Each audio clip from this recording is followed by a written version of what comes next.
सबसे तेज भगवा news 24x7।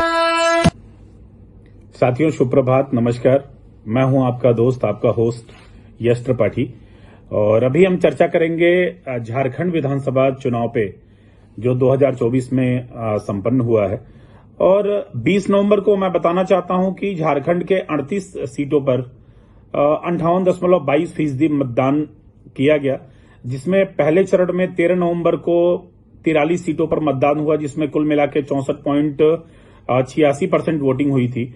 और मैं आपको बताना चाहता हूं कि हालांकि चुनाव आयोग ने इस चुनाव को शांति और से संपन्न कराने के लिए अर्धसैनिक बलों की 585 कंपनियों की तैनाती वहां पे की थी।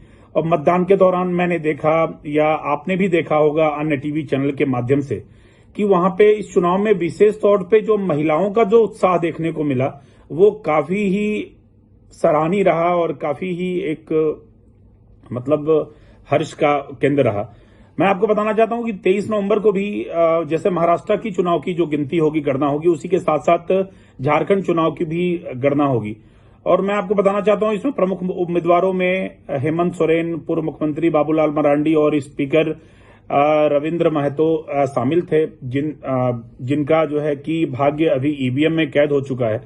और मैं बताना चाहता हूं कि जो आपको 585 जो सुरक्षा बलों की कंपनियां जो चुनाव आयोग ने झारखंड चुनाव को शांति और सुचारू रूप से संपन्न कराने के लिए लगाई थी, इसमें लगभग 30,000 सुरक्षा कर्मियों और अर्धसैनिक बलों की तैनाती हुई थी, जिन लोगों की जिम्मेदारी ये थी कि चुनाव कराने से लेकर और ईवीएम को सुरक्षित स्ट्रांग रूम तक पहुंचाने की पूरी जिम्मेदारी इन्होंने निभाई। और इस बार आपने देखा महिलाओं ने जो बड़े उत्साह के साथ वोट दिया, जिसमें यह झारखंड मुक्ति मोर्चा और कांग्रेस गठबंधन के लिए सकारात्मक संदेश माना जा रहा है। पर अभी नतीजे तो कल आएंगे, यानी 23 तारीख को आएंगे, तो इसमें देखना होगा कि झारखंड में किसकी सरकार बन रही है। और झारखंड मुक्ति मोर्चा और कांग्रेस गठबंधन के हेमंत सोरेन ने भी अपनी सरकार की उपलब्धियों पर जोर दिया और अपनी उपलब्धियों को बताया, और जनता के बीच ये गए और इन्होंने बताया कि एक जो है कि आदिवासी मुख्यमंत्री को जो है केंद्र सरकार ने जेल में डाल दिया, या फिर जो है कि वो उसका दुरुपयोग किया गया।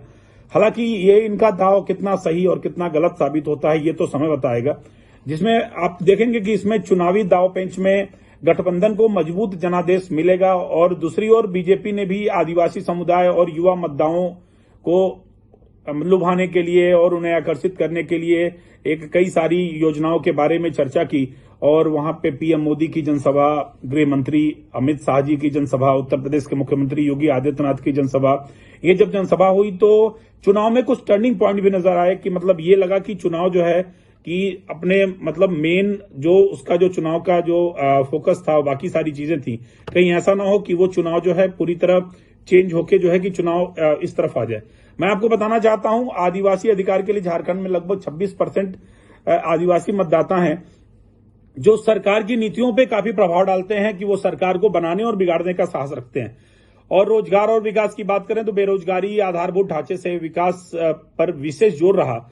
और सुरक्षा और भ्रष्टाचार, बीजेपी ने सोरेन सरकार पर भ्रष्टाचार के भी आरोप लगाए, वहीं गठबंधन ने बीजेपी की केंद्र सरकार की नीतियों को विफल बताया। अब इस परिणाम में आने वाले कल, यानी जो है शनिवार को 23 नवंबर को नतीजे घोषित होंगे। और ये देखना दिलचस्प होगा कि झारखंड की सत्ता में बदलाव या मौजूदा गठबंधन का दबदबा बनाए रखता है, या वर्तमान की जो सरकार है वो चली जाती है और भाजपा वहां पे पूर्ण बहुमत के साथ सरकार बनाती है। ये चीज आप कल देखेंगे। और तब तक आप बने रहिए भगवा न्यूज के साथ। कैमरामैन अमित के साथ मैं यश त्रिपाठी, भगवा न्यूज ग्वालियर।